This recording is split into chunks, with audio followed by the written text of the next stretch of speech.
Ένα εργαστηριακό θερμοκηπιακό σύστημα της εταιρείας PASCO, αμερικανικής προελεύσεως, έτσι, το οποίο αποτελείται από 3 πανομοιότυπα θαλαμάκια, τα οποία είναι μικρογραφίες ενός μεγάλου θερμοκηπίου και είναι πλήρως ελεγχόμενων συνθήκων.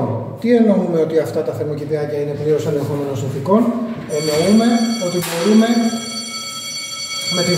με τη βοήθεια μιας πλειάδας αισθητήρων μπορούμε να ελέγξουμε τις βασικές φυσικοχημικές μας παραμέτρους.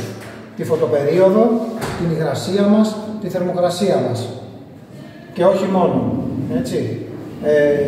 Αλλά στο βασικό set, στο βασικό kit των θερμοκηπίων, τα οποία όπως προείπα είναι ακριβώς τα ίδια και τα 3, έτσι, στο βασικό kit των θερμοκηπίων μας έχουμε αισθητήρα που μετράει την υγρασία εδάφους, αυτός ο κόκκινος μέσα, έτσι, είναι ο αισθητήρας υγρασίας εδάφους, ο οποίος πρέπει να είναι βουτυγμένος μέσα στο γλαστράκι ή αν έχουμε βάλει κατευθείαν χώμα μέσα σε όλο το χώμα, έτσι, για να μην έχει απόκληση από την ατμόσφαιρα ο αισθητήρας. Ωραία.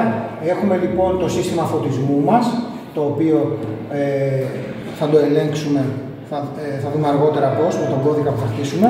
Και έχουμε και στην πλακέτα κάτω, από το σύστημα φωτισμού, έχουμε ρύθμιση αισθητήρα θερμοκρασίας και υγρασίας αέρα. Όχι εδάφους. Αυτό να πούμε, το εργαστήριο αφορά τον τομέα γεωπονίας και την ειδικότητα φυτικής παραγωγής. Και ανθοκομείας. Ωραία. Να ρωτήσω λίγο κάτι. Αισθητήρας εδάφους, γιατί δεν υπάρχει?